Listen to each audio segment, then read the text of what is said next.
Sasamahan niyo ako guys, today's vlog. Ang lulutuin ko po ngayon ay giniling.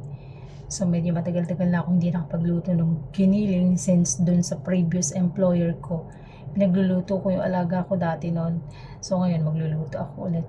So syempre, sa giniling natin, hindi mawawala tong minced pork. Meron din tayo ditong garlic. Hiniwa ko na siya, saka onion. Meron din tayo ditong potato, bell pepper, and then carrots. Syempre itong ketchup na ihalo natin. So samahan ko guys, magluluto tayo ng giniling. At dahil nahiwa ko na nabalatan ko na tong mga carrots, saka potato and bell pepper. So ngayon hiwain natin ng ganito. Maliliit lang siya ba. Ang tagal ko nang di nakaluto nito. Maybe around siguro 7 years na ako hindi nakapagluto nito. Last time na nagluluto ko nito dun sa yung second employer ko. May alaga ako nun, babae. Every time nagluluto ako ng giniling, gustong gusto niya talaga. So sa giniling, sa carrots, ganito lang yung mga hiwa natin. Even sa potato, maliliit lang din yung gagawin nating hiwa. So ito, hiwain muna natin siya ng maliliit. Simple lang itong gagawin ko. Hindi ko nalalagyan ng iba pang rekado. Kasi ako lang naman nakakain. Hindi ko naman siya uuubos ba. So, ayun.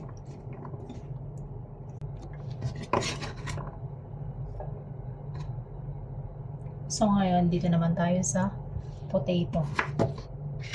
Maliliit lang din yung hiwa natin na gagawin dito sa potato. Same lang hiwa sa carrot.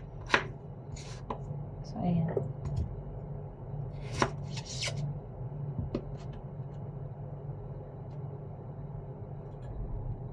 Dumikit o ayaw pang magpatanggal o.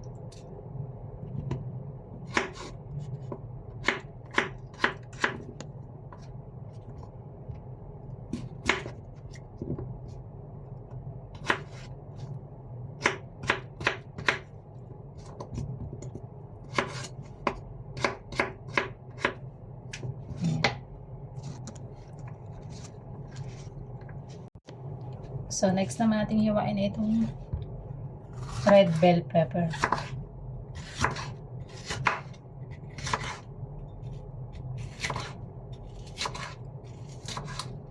Tapos, hiwain lang din natin siya ng maliliit.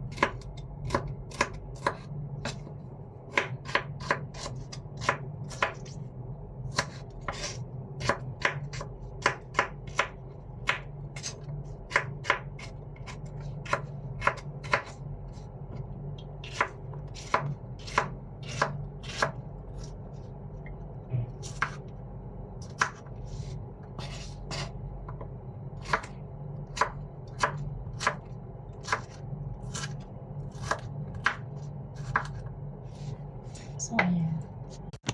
So, ito na, nahiwa ko na siya lahat. So, ngayon, start na tayo magluto.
natin ilalagay itong carrot.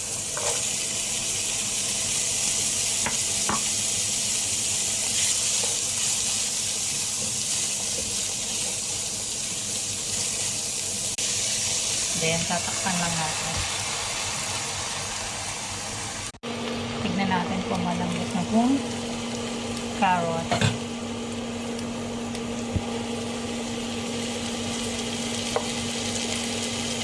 Yan, malambot na siya. So, lagyan na natin itong potato.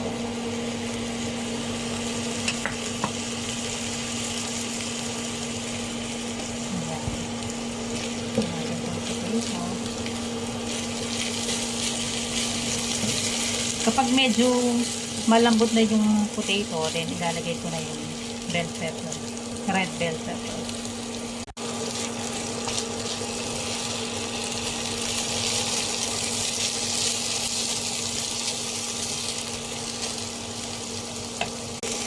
Nilagyan ko din siya ng pampalasa. Nilagyan ko siya ng chicken powder.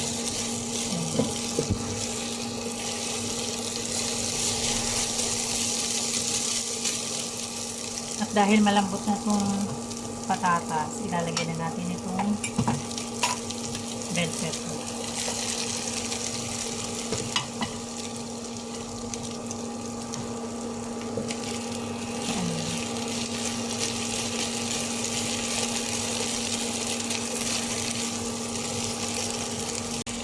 So next na lalagay ko, lalagyan ko siya ng tomato sauce. And then, lagyan natin ng black pepper. Yan. Tapos, mix lang natin.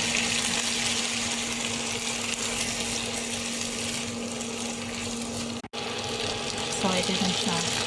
Lagyan natin ng konting sugar para mabalanse yung taste niya. A little bit sweet and sour. Yan. Then, nalagyan lang ulit natin.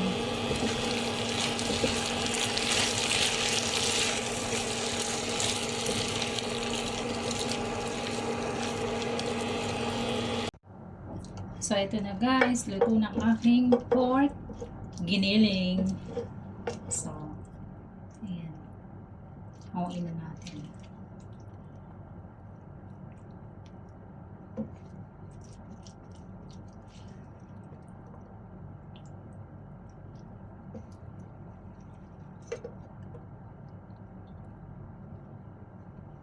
Kailangan natin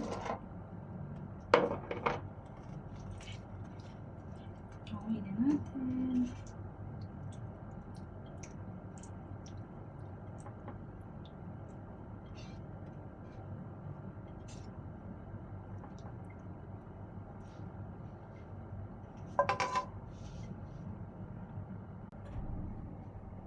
So, ito na guys.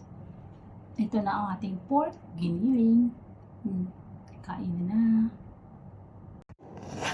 Ito na po yung niluto kong pork giniling. Kain na tayo guys. Hindi pa ako nagbe-breakfast and lunch. So, 2-in-1 na to.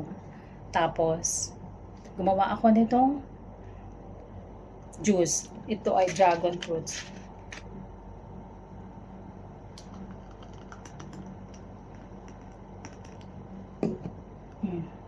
Dragon fruits po ito. Tapos, syempre, kailangan healthy. Meron din tayo ditong prutas. Dragon fruits, orange, and mangosteen. Alam niyo po ba how much it cost dito sa pork giniling ko?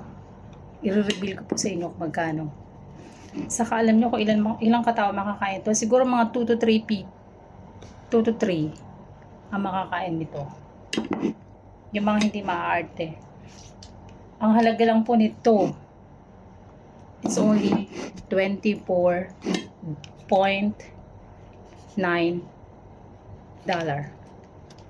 Itong ulam lang po na to ha, pork giniling. It's only $24.9. 3 person makakain. Tatlong tao. So, imagine nyo, yan siya oh.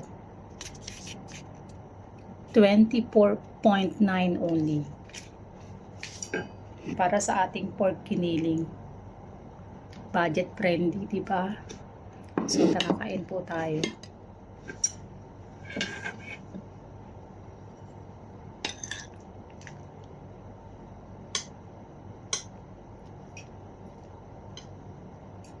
Kain po tayo.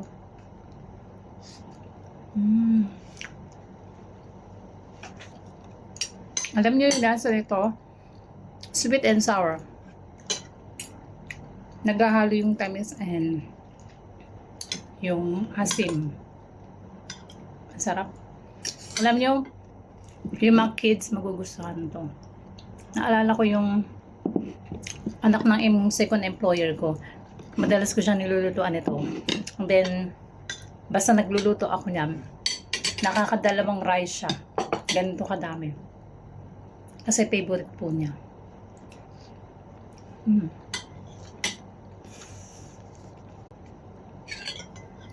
Sarap talaga niya.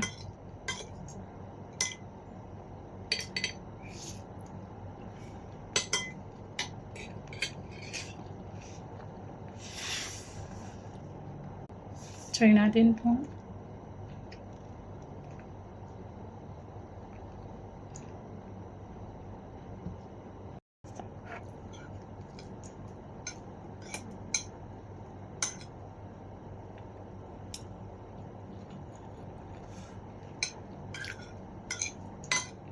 Ang dali lang niyang gawin.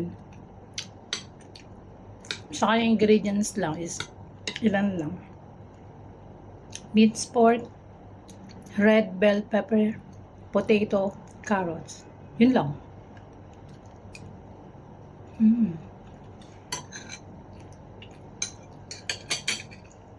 So, paano ba yun, guys? Thank you for watching.